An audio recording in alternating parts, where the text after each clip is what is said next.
नमस्कार, मैं हूं गौरव अग्रवाल, लेकर आया हूं अड़ी।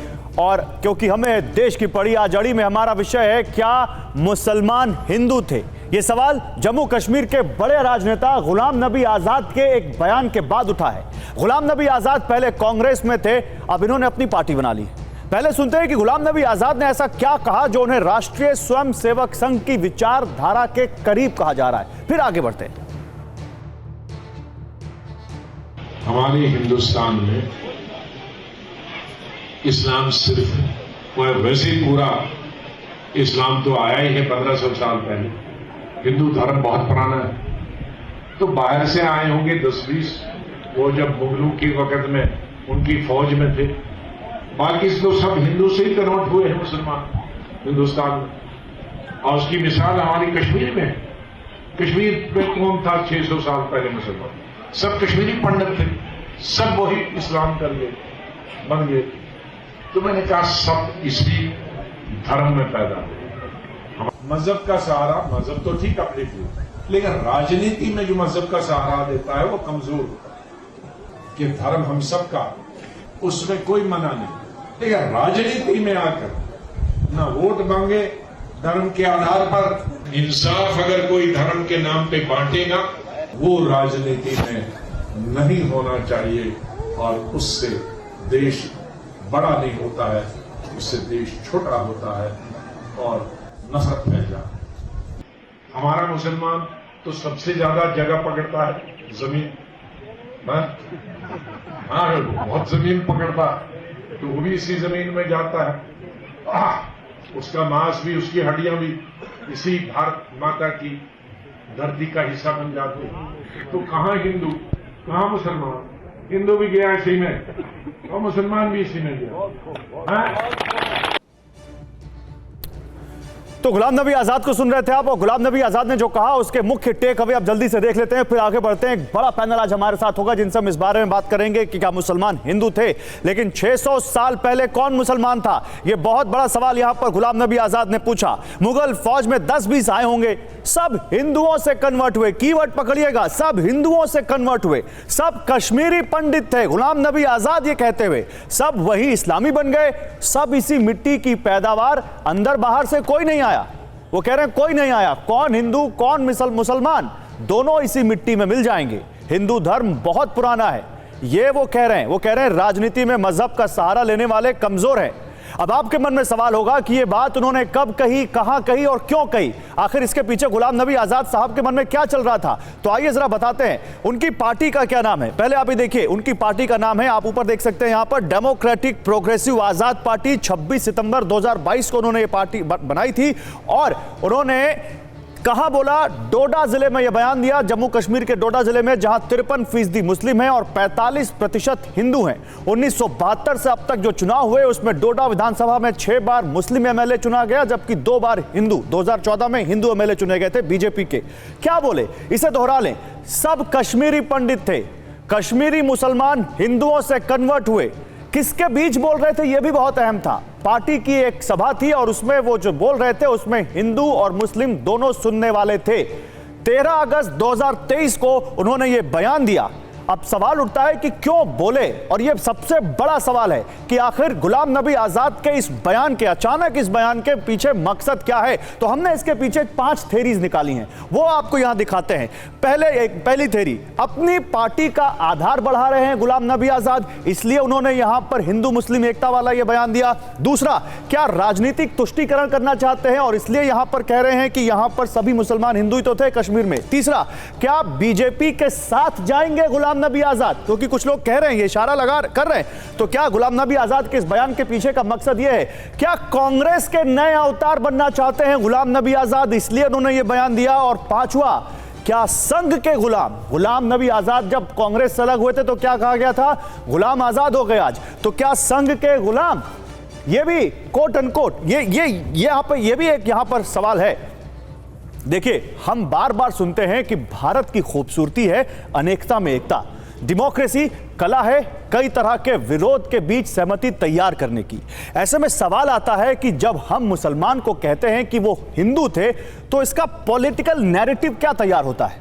मुसलमान को हिंदू जड़ें याद दिलाने का मतलब क्या है? क्या ये सांप्रदायिक समरसता है या फिर एक खास धर्म में मिल जाने का संदेश है? क्या इसके पीछे कोई कट्टरता छिपी हुई है? क्या ऐसा कहकर विभिन्नता को मिटाने की कोशिश होती है? क्या ऐसा कहने पर विरोधी को पाला बदलने का सॉफ्ट थ्रेट दिया जाता है? क्या वर्तमान को भूलने और इतिहास को याद रख खुद को बदल लेने की अपरोक्ष इनडायरेक्ट सलाह दी जाती है? सवाल कई हैं। हमारे पास एक बहुत ही अच्छा पैनल है और हम इस विषय के हर पहलू पर बात करेंगे। इस पर बात करने के लिए मेरे साथ कौन कौन है, मैं आपको अपने मेहमानों से मिलवाता हूं। देखिए, आपके सामने ये पैनल आ चुका है। यहां पर आप देख रहे हैं इस वक्त हमारे साथ सुशील पंडित आपको दिखाई दे रहे हैं। सुशील पंडित हमारे साथ इस पैनल में है, खुद कश्मीरी पंडित हैं और उनसे पूछेंगे कि गुलाम नबी आजाद को कैसे देख रहे हैं। को फाउंडर है रूट्स इन कश्मीर के। हमारे साथ डॉक्टर ओम जी उपाध्याय अभी थोड़ी देर में जुड़ेंगे। आप हिस्टोरियन है जाने माने। विनोद बंसल जुड़ेंगे वीएचपी से हमारे साथ। डॉक्टर प्रोफेसर अरविंद कुमार जामिया मिलिया इस्लामिया से हमें ज्वाइन कर रहे हैं। वारिस पठान है AIMIM के प्रवक्ता, हमें ज्वाइन कर चुके हैं। और मौलाना राशिद शरीफ हमें ज्वाइन कर चुके हैं, प्रेसिडेंट है SIMPLB, हमारे साथ जुड़ चुके हैं। मलेशिया से जूम से हमें ज्वाइन कर रहे हैं। आप सभी लोगों का बहुत स्वागत है। लेकिन शुरुआत सुशील पंडित मैं आपसे करूंगा। सुशील पंडित, हिंदू और मुस्लिम इन दोनों के बीच गुलाम नबी आजाद के इस बयान को देख अगर फिक्स करें तो एक ही सवाल है, या तो आप उनको कह रहे हैं कि भाई सब एक साथ रहो, या फिर उसका जो पॉलिटिकल नैरेटिव है या सॉफ्ट थ्रेट है कि या तो डर है या तो जीत है, या तो आप एक साथ रहो या फिर आप कहीं ना कहीं उसको डरा रहे हैं। देखिए, गुलाम नबी आजाद ने यह पहली बार नहीं कहा और कुछ नया नहीं कहा। इससे पहले फारूक अब्दुल्ला भी ये कभी कभी कह चुके हैं, क्योंकि वो जगह देख करके और किससे बात कर रहे हैं ये देख करके चुनते हैं कि उन्हें कहना क्या है। तो कभी वो राम धुन भी गाते हैं, कभी कुछ करते हैं। यहाँ गुलाम नबी आजाद ने भी कुछ कह दिया और ये सबको मालूम है कि उन्होंने क्या कहा है, ये नई बात नहीं है। लेकिन उन्होंने ये नहीं बताया कि अगर हिंदू थे तो मुसलमान हो कैसे गए। क्या हुआ था पिछले 600 सालों में? अगर 600 साल पहले सभी हिंदू थे कश्मीर में, जो कि बिल्कुल ठीक बात है, तो इन 600 सालों में कश्मीर ने क्या देखा, क्या भोगा कि आज कश्मीर घाटी में हिंदू ढूंढने को मिलते नहीं है। खाली करा ली गई घाटी 32 वर्ष पहले। जो औरंगजेब नहीं करा सका वो गुलाम नबी आजाद के होते हुए कैसे हो गया, क्यों हो गया? इन बातों पर भी थोड़ी रोशनी डालें। और आज अगर ये कह रहे हैं तो या ये कहना चाहते हैं कि देखिए साहब, अब इतनी बातें हो गई, हम सब भी वही हैं, हमारा बीज हमारी जड़, हम भी वही हैं, तो थोड़ा अब इस पे मिट्टी डालिए, आगे बढ़िए, इस पे ज्यादा मत बोलिए, हम सब एक ही हैं। तो ये सब चलने वाला नहीं है। हिंदुओं के साथ जो घटा है और जो घट रहा है उसका इंसाफ कब होगा? हिंदुओं के साथ जो कुछ हुआ है उसकी एक्नॉलेजमेंट।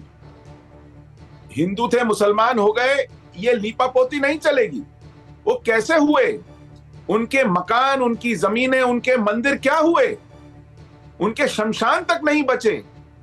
आज भी जब कश्मीर में टारगेटेड किलिंग में कोई हिंदू मारा जाता है, उसका शव जम्मू लाया जाता है संस्कार के लिए। आप समझ रहे हैं कि वहां जो हिंदू सरकारी नौकरी में काम करने जाते हैं अपने पुराने घरों में नहीं रह सकते हैं, उनको बाड़ों में सुरक्षित रखने के लिए कैंप बनाए गए हैं। अगर ये हालत है, और ये 7वीं दफे हुआ 1990 में, उससे पहले 6 बार हमें कश्मीर छोड़ करके जाना पड़ा पूरे के पूरे समुदाय को, तो वो किन हालात में हुआ? मुसलमान अगर बने हिंदू तो किन मजबूरियों के चलते बने, और जो नहीं बने उनका क्या हशर किया गया? बटमजार क्या है? मारतंड मंदिर के जो अवशेष बचे हैं, जो खंडहर बचे हैं, वो क्या कहानी कह रहे हैं? और वहां जो नाम बदले जा रहे हैं, हिंदू नाम अपनी जगहों के, शंकराचार्य पर्वत को तख्ते सुलेमान कहा जाता है, हमारे तीर्थहारी पर्वत को कोहे मारा कहा जाता है, अनंतनाग रिकॉर्ड में तो नाम है, लेकिन बसें इस्लामाबाद के लिए चलती हैं। आम बात स्पीच में वहां का लोकल मुसलमान, स्थानीय मुसलमान उसको इस्लामाबाद कहता है। ये क्या मजबूरी है कि 2,500 हिंदू नाम गांवों के 80s में फारूक अब्दुल्ला की सरकार ने बदले। ये क्यों एलर्जी है हिंदू से, हिंदू पास्ट से, हिंदू हिस्ट्री से, हिंदू क्यों कल्चर एलर्जी से, है, हिंदू किन हालात में सिविलाइजेशन बने, से? क्या मजबूरी थी? ठीक है सुशील पंडित, मैं आता हूं आपके पास। वारिस पठान, क्या मजबूरी थी जो हिंदुओं को मुस्लिम बनना पड़ा? क्या मजबूरी थी, क्या हालात थे, क्या एलर्जी है हिंदुओं से? देखिए सर, गुलाम नबी आज़ाद कौन सा इस्लाम को मानते ये तो मुझे नहीं मालूम है, लेकिन मैं और मेरे जैसे बिलियंस ऑफ मुसलमान जो पूरे देश भर में, दुनिया भर में जो इस्लाम को मानते हैं, उनको हम बचपन से हमको सबको यही पता है, ये हमको समझाया गया है कि अल्लाह सुब्हाना तआला ने सबसे पहले धरती पे हज़रत आदम अलैहिस्सलाम को भेजा। हज़रत आदम अलैहिस्सलाम सबसे पहले हिंदुस्तान को आए। इस हिसाब से हम सब हज़रत आदम की औलाद हैं, ये हमारा मानना है, ये इस्लाम धर्म हमको सिखाता है। अब गुलाम नबी आज़ाद की अगर आप भाषा देखोगे तो उनकी और आरएसएस की विचारधारा के अंदर सर आपको कोई फ़र्क ही नहीं दिखेगा। वो आजकल इसी तरह की बात करें। मैं पूछना चाहूँगा गुलाम नबी साहब, आप तो अपने आप को मुसलमान बोलते हो, इतने साल से सेक्युलर थे, अभी भी सेक्युलर बन के घूम रहे हो। नूह के अंदर हरियाणा में 750 मुसलमानों के घरों को, आशियानों को, मेडिकल स्टोर को, सबको उजाड़ दिया। तकरीबन कितने मुसलमानों का कत्ल कर दिया गया। मौलाना साद जो एक मस्जिद के इमाम थे, उनको मार दिया गया, कत्ल कर दिया गया, 4 मस्जिदों को जला दिया गया। आपने एक भी मर्तबा या ट्वीट के जरिए या अपने भाषण में या कहीं पर भी इसकी निंदा की, इसके खंडन किया, या आपने कभी किसी के लिए खड़े हुए वहां के लिए आवाज उठाई? आपने नहीं उठाई। आपने क्यों नहीं उठाई? आपने क्या आपका फर्ज नहीं बनता था कि आप आवाज उठाओ? कि इस तरह से कोर्ट तक ने कह दिया कि ये मुसलमानों के खिलाफ शायद एथनिक क्लेंसिंग लग रहा है। आप खामोश रहे। बजरंग दल के गुंडे सरेआम घूम रहे, आए दिन गायों के नाम पे मॉब लिंचिंग कर देते, जुनैद नसीर को मार दिया। क्या आपने कभी एक मर्तबा भी इसका खंडन किया, इसका निंदनीय की कि नहीं ऐसा नहीं होना चाहिए? तो माइनॉरिटी के मुसलमान के वोट तो आपको चाहिए, मगर जब उनके ऊपर बात आ गई तो गुलाम साहब आप तो खामोश रह गए। तो साफ दिखाता है कि आप सिर्फ और सिर्फ पोलराइजेशन करना चाहते हो, खुद के वोट की राजनीति। और इतने बरसों से आप कह रहे हैं गुलाम साहब आप खामोश रह गए, लोग कह रहे हैं गुलाम साहब देश में यही हो रहा है ना। अग्रवाल साहब सुनिए, वहां पर यही गुलाम साहब ही नहीं है, और भी सेकुलर चेहरे। कमलनाथ को देख लीजिए ना। क्यों आप बात को पलटाना चाहते हो? कमलनाथ जाकर बागेश्वर धाम के कदमों में बैठ गए। सेकुलरिज्म की बात करने वाला आदमी बागेश्वर धाम के कदमों में बैठता है। वो बागेश्वर धाम जो बोलता है कि हमारा भारत देश हिंदू राष्ट्र है, और कमलनाथ जी बोलते हैं कि यहाँ पे 80% हिंदू है, तो हिंदू राष्ट्र ही है। तो कहां ले जा रहे हैं देश को? तो मैं पूछना चाहूंगा, अगर कांग्रेस का आपके यहाँ कोई बैठा नहीं, तो क्या हमारे पास कांग्रेस है, इसलिए कांग्रेस से हम सवाल नहीं ले पाएंगे। हमारा भारत एक हिंदू राष्ट्र है, बताओ मेरे को। इसमें ना बीजेपी का है ना कांग्रेस का है, इसलिए हम उनसे ये नहीं ले पाएंगे। लेकिन क्योंकि आप मुस्लिमों की आवाज उठाते हैं, इसलिए मैंने आपको बुलाया। इसी तरह हिंदुओं की बात करने वाले वीएचपी से विनोद बंसल हैं, और विनोद बंसल से जवाब ले लेते हैं। रुकिए, आते हैं वारिस पठान। तो विनोद बंसल साहब, अगर आप तक आवाज आ रही है, आप देख नहीं रहे कैमरे की तरफ। किसी पे विनोद बंसल साहब, अब तक मेरी आवाज नहीं आ रही लग रहा है। विनोद बंसल साहब, अच्छा लगता है विनोद बंसल साहब के पास आवाज नहीं आ रही। ओम जी उपाध्याय साहब जुड़ चुके हैं हमारे साथ, आईसीएचआर के निदेशक हैं। ओम जी उपाध्याय, ये जो बात आज गुलाम नबी आजाद ने कही है, इसने एक बड़ी डिबेट छेड़ दी है। मुसलमान हिंदू थे, बतौर हिस्टोरियन आप क्या कहेंगे इस पे? देखिए, ऐतिहासिक रूप से तो ये मुझे लगता है खुले मन से सबको स्वीकार करना चाहिए। अगर इतिहास के प्राथमिक स्रोतों को हम देखें, उन पुस्तकों को देखें, तो ये सही है कि कश्मीर की, अगर खासकर जो बात अभी गुलाम नबी आजाद साहब ने की है, कश्मीर में एक पूरी प्रक्रिया रही है। आज के 700 साल पहले देखेंगे आप, कल्हड़ की राजतरंगड़ी उठा के देखिए, तब इस्लाम का आगमन होने लगा था भारत में, लेकिन इस्लामीकरण के कोई प्रमाण नहीं मिलेंगे। 14वीं शताब्दी के बाद जिस तरह से इस्लामीकरण हुआ है, और उसके पहले के जितने स्रोत हैं आप उठा के, नीलमत पुराण से लेके, मैं अगर प्राथमिक स्रोतों की बात करूं तो कल्हड़ की राजतरंगड़ी और भी बहुत सारे ऐसे सोर्सेज हैं जिनको देखिए तो पूरी तरह से आपको सेवाइट बेल्ट दिखेगी। जो सनातन और हिंदू धर्म था वही आपको प्रिवेलिंग करता हुआ दिखेगा। तो ये एक ऐतिहासिक सच्चाई है कि 600 साल पहले जब आप जाएंगे तो वहां पूरी तरह से हिंदू जनसंख्या आपको दिखाई देगी, हिंदू पद्धतियां दिखाई देंगी। बाद में 14वीं शताब्दी के बाद बहुत तेजी से इस्लामीकरण उसका हुआ है। ये ऐतिहासिक सच्चाई जी। नहीं, लेकिन मैं एक सवाल यहाँ पर, अब अगर वो जुड़ गए हो हमारे साथ, विनोद बंसल जुड़ गए? हाँ, जुड़ गए विनोद बंसल, उनके पास जाते हैं। विनोद बंसल जी, आवाज आ रही है अब? जी, जुड़ गया जी। ठीक है विनोद बंसल जी, हमें बचपन से ये पढ़ाया गया है विभिन्नता में एकता, हमें बचपन से कहा गया है कि हम हिंदू हैं, सामने जो अगर मुस्लिम है कोई तो वो मुस्लिम है। हमें ये नहीं बताया गया कि ये मुस्लिम कब से बना या हिंदू धर्म कब से था। और आज जब गुलाम नबी आज़ाद या कोई ऐसे कहता है, या जब आप कहते हैं हिंदू राष्ट्र की बात, या मुस्लिम को जब आप कहते हैं किसी मुस्लिम शख्स को कि भाई देखो पहले तुम हिंदू थे, तो आप ये नहीं कह रहे कि पीछे की बात भूल जाओ, आप ये कह रहे हैं कि पीछे की बात याद करो, पीछे तुम कौन थे, क्या करते थे। तो क्या उसको एक सॉफ्ट थ्रेट दिया जा रहा है कि अगर हिंदुस्तान में रहना है, अगर यहां पर हिंदू राष्ट्र की बात करने वालों के साथ रहना है, तो तुमको हिंदू बनना पड़ेगा? क्या गुलाम नबी आजाद जैसे लोगों की बात समरसता, एकता के साथ साथ एक सॉफ्ट थ्रेट भी लेकर आ रही है सामने वाले के लिए?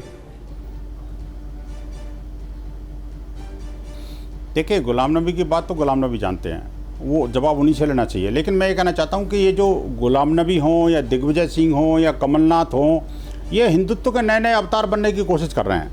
मुझे लगता है कि इनको अपनी वर्तमान के साथ साथ जो जैसे मुसलमानों का अतीत खंगाल रहे हैं, ये वैसे अपने अतीत को भी खंगालना चाहिए। ये वही लोग हैं जो कांग्रेस की कोख से जन्मे हुए लोग हैं। ये कांग्रेस के कोख से जन्मे हुए जितने भी नेता हैं ना, उनका चाल चरित्र चेहरा कमोबेश एक सा ही मिलेगा। अभी चुनाव चूंकि आने वाले हैं, तो इसलिए इनका वो अपना राग शुरू हो जाता है। और उससे पहले अगर ये भड़काऊ भाईजान की बात करो, जो आपके चैनल पर बैठे हैं, जो बजरंग दल को गुंडा कह रहे थे, अपने जिहादी गुंडों के बारे में एक शब्द नहीं बोलेंगे। ये नहीं बोलेंगे कि किस तरह से हजारों की संख्या में तीर्थयात्री मेवात के अंदर एक मंदिर में फंसने को मजबूर हुए और उनको ऊपर जलियांवाला बाग जैसा कांड जो है ना, अंग्रेजों की तरह गोला बारूद का बौछार कर रहे थे, उन शब्द नहीं बोलेंगे। ये एक मिनट, उन गुंडों के बारे में नहीं बोलेंगे कि वो गुंडे थे, वो आतंकवादी थे। विनोद जी, अगर आपको किसी पर आरोप लगाना है, आप संसदीय भाषा में आरोप लगाइए। अग्रवाल जी, मुझे बहुत दुख है, कतई आपको भी नहीं और किसी को भी डिबेट में नहीं करूंगा। अमर्यादित शब्दों का इस्तेमाल मत करिए। देखिए, इन्होंने बजरंग दल को गुंडा कहा और आपने रोका नहीं। आपने देखिए, जब बजरंग दल को गुंडा कहा तो आपने रोका नहीं। को रोकेंगे, बात का दुख है मुझे। आरोप दिया ना रोका उनको। आप मेरी स्क्रीन पे कोई कुछ नहीं कहेगा। मेरी स्क्रीन पे बजरंग दल को गुंडा कह देंगे? ये मेरी स्क्रीन पे कोई कुछ नहीं कहेगा। नहीं कहा ना, आपकी स्क्रीन पे बोला इन्होंने। आपकी स्क्रीन पे किसने बोला? आपकी स्क्रीन पे इस गुंडे ने आपको बजरंग दल का गुंडा बोला। इसने बोला, ये जो सामने मेरे बगल में बैठा रखा है आपने। अरे वापिस होना चाहिए भाईजान को। बजरंग दल को क्या बोलते हैं, बोलना चाहिए। गुंडा है, बोलो। अरे तुम आतंकवादी हो, गुंडा एक नंबर का, निकृष्ट हो, तुम खतरनाक हो। ये देखिए, ये इनकी भाषा देखिए। चलो खामोश, इनकी भाषा देखिए अग्रवाल जी। मैं भाषा का कर रहा हूँ ठीक से, लेकिन ये मर्यादा में रहें। मर्यादा में रहें, मर्यादा में रहें। इनको हैदराबाद भेजना जानते हैं हम अच्छी तरह से। भागेंगे, उठ के भागेंगे। अरे भैया, तुम पाकिस्तान जाना, चले जाना।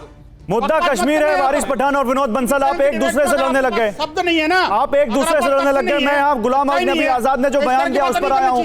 नहीं, विनोद बंसल एक मिनट रुकिए। नहीं, वारिस पठान और विनोद बंसल दोनों रुकिए। बजरंग दल को गुंडा कहा, दोनों रुकिए। इससे आतंकवादी ने बजरंग दल को गुंडा कैसे कहा? रुकिए, अब आप दोनों मानेंगे नहीं, मुझे तीसरे केस के पास जाना पड़ेगा। प्रोफेसर अरविंद कुमार के पास जाऊंगा मैं। रुकिए वारिस पठान, रुकिए।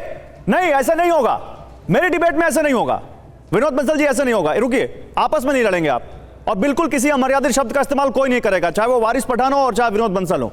मैं प्रोफेसर अरविंद कुमार के पास जाऊंगा। प्रोफेसर अरविंद कुमार साहब, मुझे बताइए, आप तो एक पढ़े लिखे शख्स है और समाज को आप पढ़ाते हैं, लिखाते हैं। ये जो गुलाम नबी आजाद जो बयान देते हैं, या ऐसा जो बयान आता है, इनका क्या असर जाता है? इनसे क्या फर्क पड़ता है समाज पर?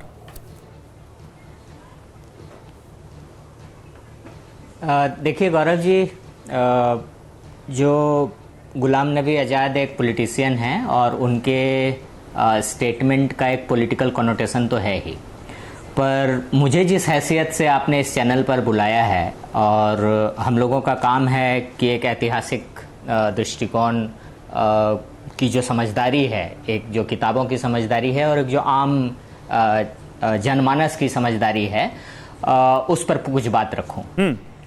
तो मुझे लगता है कि एक बात जो है कि दुनिया में ढेर सारे धर्म हैं और सब जाहिर है एक धर्म के बाद कोई दूसरा धर्म आया।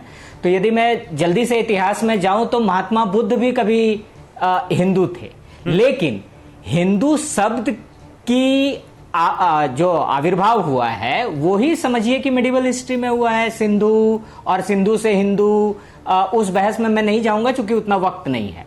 पर जो भी धर्म था, ये तो तय है कि हिंदुस्तान में जब मुसलमान आए या इस्लाम आया या फिर क्रिश्चियनिटी भी आई, जिसको हम कहते हैं कि बिफोर क्राइस्ट, अगर टाइमलाइन को देखें जी जी, तो मैं तो 600 ईसा पूर्व की बात कर रहा हूं, जब महात्मा बुद्ध और महावीर दोनों ही तथाकथित किसी धर्म में पैदा हुए और उन्होंने एक नए धर्म का समझिए विकास किया। तो आखिर जरूरत क्या पड़ी? तो उस लिहाज से गुलाम नबी आजाद जो कह रहे हैं कि सचमुच में कुछ गिने चुने मुस्लिम ही हिंदुस्तान आए और बाकी जो बड़ा तबका है हिंदुस्तान का, और खासकर आजकल जो भारतीय जनता पार्टी और प्रधानमंत्री भी कह रहे हैं कि पसमंदा समाज को मेन स्ट्रीम में लाएं, तो वो पसमंदा मुसलमान जो है, हिंदुस्तान में मुसलमानों की लगभग 80-85% जनसंख्या जो है वो तो सचमुच में कन्वर्टेड मुस्लिम है। ये हिस्टोरिकल फैक्ट है, जैसा कि इतिहासकार बताते हैं। अब सवाल है कि उनको कन्वर्जन की जरूरत क्यों पड़ी? तो उसकी धर्मांतरण की दो प्रमुख थियरी कही जाती है। एक सोर्ड थियरी कि तलवार के बल पर उनका धर्मांतरण किया गया, और दूसरा कि कुछ ना कुछ बात तो था बॉस उस धर्म में कि लोग आकर्षित हुए। तो उसका एक वाकया मैं सुनाता हूं। जैसे कहते हैं कि कोई एक राजा आया और अचानक से नमाज का वक्त हुआ और वो हथियार डालकर और नमाज अदा करने लगे। तो आसपास के लोगों ने पूछा कि बॉस ये कौन है? तो बोला ये राजा है, और बोला ये बोला कि उनके संतरी हैं, बोला ये एक साथ नमाज अदा कर रहे हैं। मतलब ये किंवदंती है, मैं सुनी हुई बात बता रहा हूं। तो लोगों ने कहा कि यार ऐसा कैसे हो सकता है, क्योंकि हम जिस धर्म में पैदा हुए हमें तो मंदिर जाने की इजाजत नहीं है।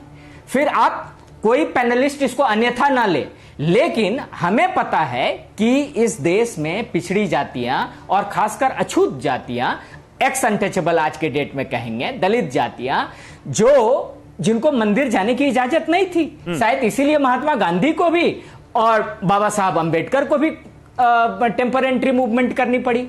सवाल, और डॉक्टर अंबेडकर कहते हैं मैं टेम्पल एंट्री मूवमेंट इसलिए नहीं कर रहा हूं कि मैं आपको भगवान के पास ले जा रहा हूं, मैं आपको अपनी औकात दिखा रहा हूं कि जिस धर्म के नाम पर, जिस धर्म के झंडे के नाम पर आप पागल हुए जाते हो, उस धर्म में ये तो देखो कि आपकी जगह क्या है। तो उस लिहाज से यदि देखिए तो हम सब हिंदू हैं। मैं भी जैसे पैदा हुआ जिस परिवार में, वो हिंदू परिवार कहता है। लेकिन आखिरी बात, लेकिन अब आप ये बताइए कि यदि हम सब हिंदू हैं तो ऋग्वेद का पुरुष सूक्त पुराण का लिखा हुआ वो बात जिसमें लिखा है कि ब्रह्मा ने किसी को सर से बनाया, किसी को भुजाओं से बनाया, किसी को जंघा से बनाया और किसी को पैर से बनाया, तो जो लोग तथाकथित, फिर से मैं बोल रहा हूं, सो कॉल्ड पैर से आए हैं, जो शूद्र जातियां हैं इस देश की, उनकी जनगणना नहीं करा रही है सरकार।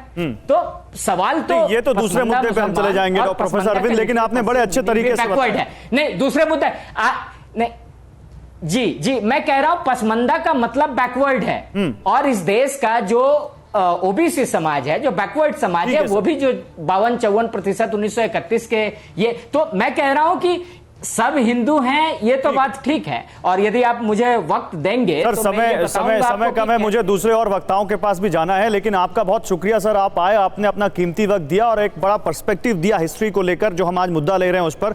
इसलिए डॉक्टर प्रोफेसर अरविंद कुमार, आपका शुक्रिया।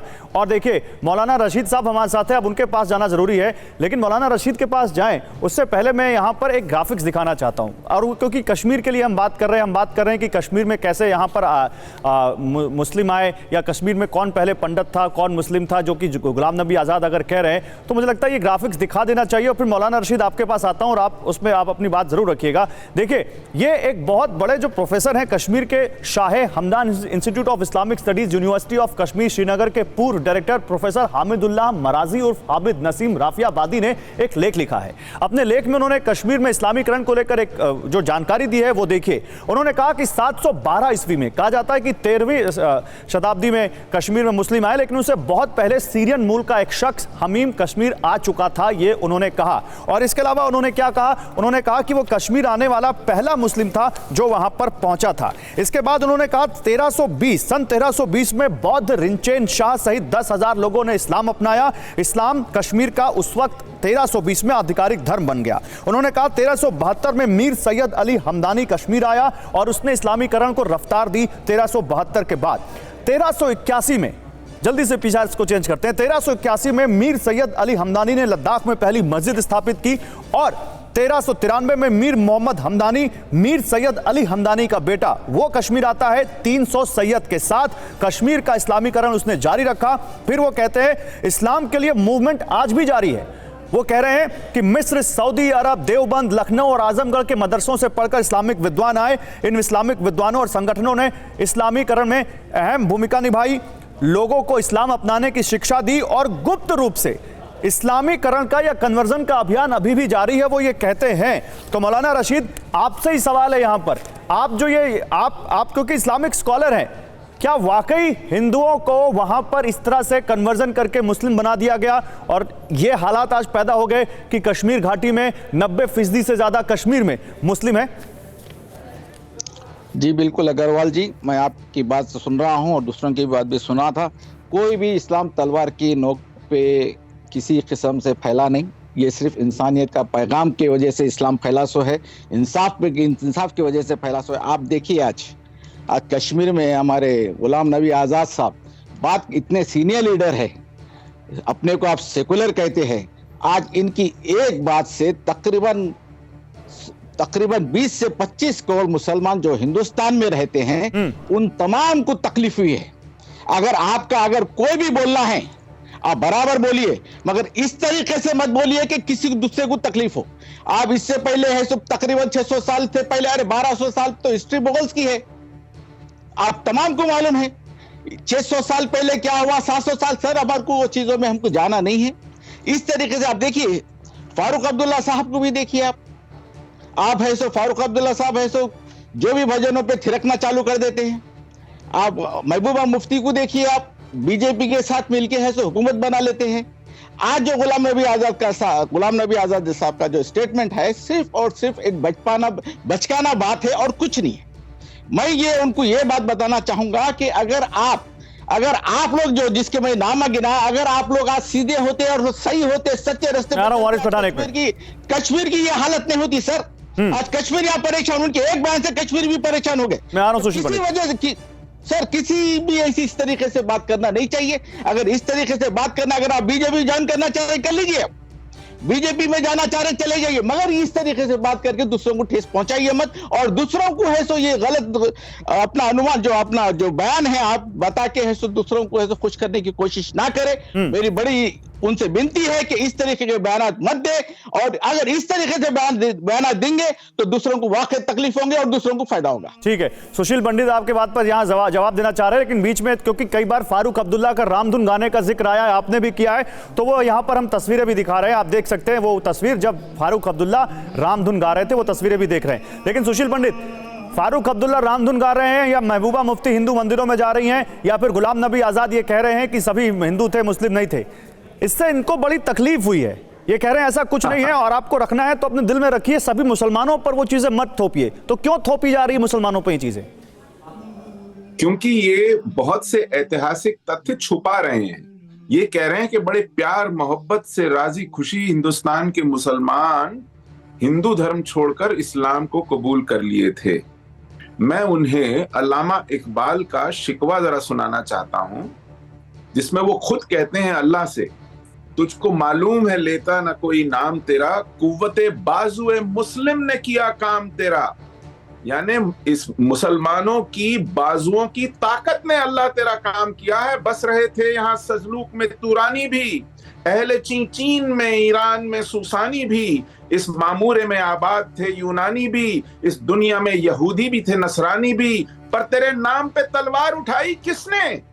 बात जो बिगड़ी हुई थी वो बनाई किसने?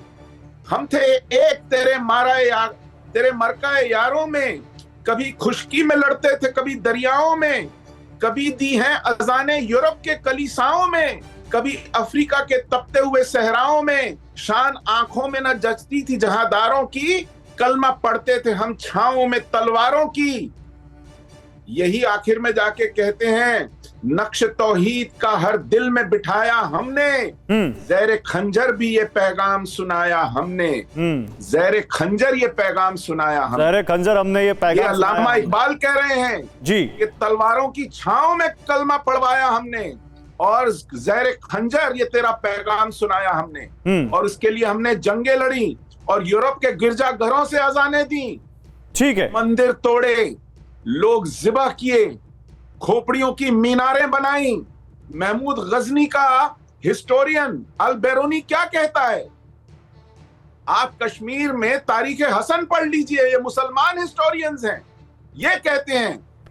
तोफतुल अहबाब पढ़ लीजिए, तहरिस्तान शाही पढ़ लीजिए, ये पर्शियन में लिखे हुए अकाउंट्स हैं, हिस्टोरिकल अकाउंट्स हैं। इसका मतलब है सुशील पंडित आपने जो बात कही है, सुशील पंडित आपने जो बात कही है, सुनिए सुशील पंडित आपने जो बात कही है, इसका मतलब है कि गुलाम नबी आजाद ने, और वारिस पठान आप भी सुनिए, गुलाम नबी आजाद ने जो बात कही है उसके पीछे एक बड़ा दर्द है, एक बहुत बड़ा दर्द है, और इसको हम आसानी से बहुत आसानी से नहीं ले सकते। वारिस पठान, इस दर्द को समझ पा रहे हैं आप जो गुलाम नबी आजाद बताने की कोशिश कर रहे हैं? देखिए सर, इस देश के अंदर एक ऐसी सियासत चल रही है कि जिसको अपनी सियासत चमकाना है, मुसलमानों को गालियां दो, मुसलमानों के खिलाफ नफरत फैलाओ, मुसलमानों को अलग सलग कुछ बोलो और अपनी सियासत को चमकाओ। और एक तरफ होड़ लगी है कि कौन बड़ा हिंदू है, कौन बड़ा। देखो बीजेपी तो सबको पता है कि कम्युनल है, उनका तो काम ये नफरत फैलाना। वो तो गाय गंगा दंगा मंदिर करते करते 2 से लेके आज यहाँ तक पहुँच गए। मगर इस तरफ जो सेकुलरिज्म का चोला उड़ के इतने सालों से बैठे थे, उनकी भी तो आप हरकतें देख लो ना। फिर चाहे कमलनाथ हो जो हिंदू राष्ट्र की बात करते हैं, और उसके ऊपर कांग्रेस वाले सब खामोश बैठे हैं। फिर चाहे दिग्विजय को आप देख लो, दिग्विजय सिंह ने कहा कि बजरंग दल में कुछ लोग बहुत अच्छे हैं। मैंने कहा वो अच्छे लोग वो ये मोनू मनेसर और ये तुम्हारा बिट्टू बजरंगी, जिन्होंने ऐसा बयान दे दिया जिसकी वजह से पूरा नूह जल गया। 750 तो मुसलमानों के घरों को आपने जला दिया, मस्जिद के इमाम का आपने कत्ल कर दिया, खून खराब हो गया। क्या वो बजरंग दल वाले? ठीक है, जवाब लेते हैं, वो उनकी तारीफ कर रहे हैं। वो बजरंग दल जिसने गाय के नाम के ऊपर कितने मुसलमानों को नरसंहार करके रख दिया, मगर उनके खिलाफ जब मुसलमानों की बात आएगी इनके मुंह से एक अल्फाज नहीं निकलेगा। समय कम है वारिस पठान, मुझे लगता है विनोद बंसल भी नहीं बोल पाए, उनको बोलने का मौका देता हूं। देश देख रहा है और उसका जवाब इनको मिलेगा। एक मिनट विनोद बंसल, जो वारिस पठान कह रहे हैं उस पर जवाब दीजिएगा, लेकिन आप सुशील पंडित को पूरी कविता पढ़ने का मौका दिए, पूरी कविता पढ़ने का मौका दिए। मेरे पास 10 कविता है, मैं भी पढ़ने के लिए बैठा हूं, फिर मैं भी कविताएं पढ़ता रहूंगा यहाँ पे। ना आपको समझ में आएगा फारसी, ना मेरे को समझ में आएगा। विनोद बंसल तो बिल्कुल बोल नहीं पाए। सुशील पंडित का एग्जाम्पल है वारिस भाई, सुशील पंडित का एग्जाम्पल है तो विनोद बंसल का एग्जाम्पल है। 1 मिनट नहीं बोल पाए, उनको नहीं देख रहे हैं आप।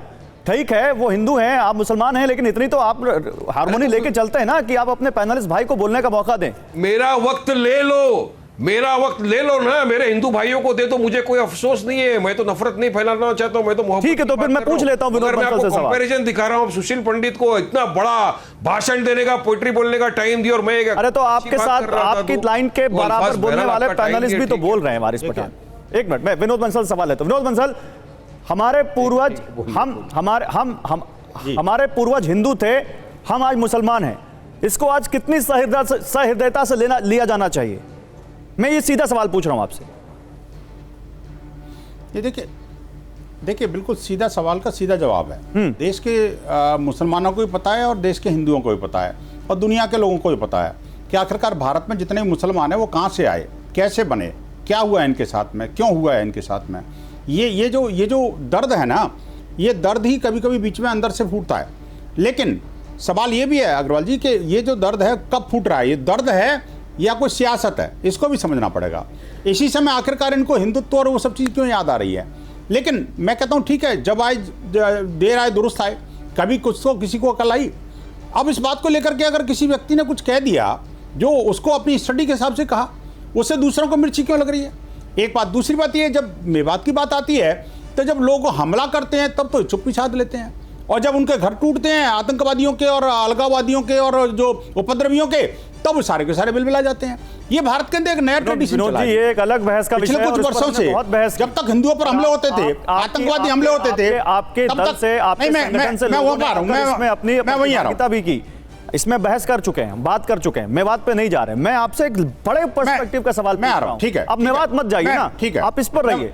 कितनी सहृदयता से एक लाइन में बोल दिया होता गुलाम नबी साहब ने, लिखिए, बोलिए। गुलाम नबी साहब ने देखिए बात एक लाइन में बोल दिया होता उन्होंने, गुलाम नबी आजाद है, जो आजादी है ना, वो कश्मीर के परिस्थिति जाने का हुआ इतना बहुत जरूरी है।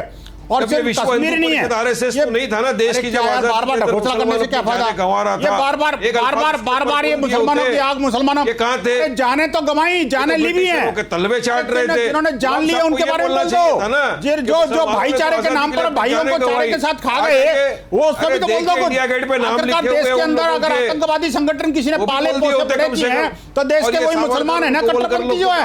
आपके जैसे लोग ही तो हैं जिन्होंने भारत विभाजन की विभीषिका को लिखा था। आपके जैसे आपके पूर्वजी तो हैं जिन्होंने गद्दारी करके भारत के साथ में भारत माता के 2 टुकड़े करवा दिए। आपके पूर्वज तो हैं जो अभी भी आज हमारे भारत देश में बाय बर्थ। अरे आपका ही समय खत्म हो चुका है। वारिस भाई और विनोद बंसल, मेरा अधिकार तो ज्यादा। आप दोनों का जो आपसी भाईचारा है वो दुनिया देख रही है, लेकिन रुकिए, मैं अब 30 सेकंड है, मैं हिस्टोरियन के पास जाना चाहता हूं। ओम जी हमारे पास है, इंडियन काउंसिल ऑफ हिस्ट्री से। मैं सर ये जानना चाहता हूं, ओम जी मुझे ये बताइए, हिंदू थे मुस्लिम हो गए, इस बात को हिस्ट्री कैसे देखती है, हिस्टोरियन कैसे देखता है, जल्दी से? जी निश्चित रूप से बात तो केंद्र बिंदु बात का यही होना ही चाहिए था कि इसकी ऐतिहासिक सच्चाई क्या है। और गौरव जी, ऐतिहासिक सच्चाई यही है कि हिंदू थे और उनको कन्वर्ट किया गया, उनका इस्लामीकरण हुआ। इसीलिए मैं कह रहा था कि आप कल्हड़ की राजतरंगिणी तक देखिए कश्मीर का इतिहास। कश्मीर पूरी तरह से हिंदू है। हम आज भी शारदा पीठ की ओर मुंह करके अपना पहला विद्यारंभ करते हैं। ये बात क्यों भूल जाते हैं? जो शैव भूमि थी, जो शैवाइट बेल्ट था, जो बौद्ध की भूमि थी, वो पूरी तरह से 13वीं 14वीं। लेकिन इस बात हमारी और आपकी इस बहस से एक बात तो निकलती है, यहाँ पर आप सभी से मैं कहना चाहता हूँ, फिलहाल तो आप लोगों का शुक्रिया, लेकिन एक बात तो निकलती है कि गुलाम नबी आजाद ने जो कहा है उसके राजनीतिक इंप्लीकेशंस तो हैं, लेकिन उसके अलावा उसके दूसरे भी असर पड़ता है, उसका दूसरे असर भी हैं समाज पर, जो आप देखें तो एक लॉन्ग वे में जाकर दिखते हैं। फिलहाल अब इस पर आगे क्या रिएक्शन आता है और क्या कहा जाता है पॉलिटिकल पार्टीज की तरफ से, और कितना बड़ा मुद्दा बनता है आने वाले दिनों में, इसको भी हम ट्रैक करते रहेंगे।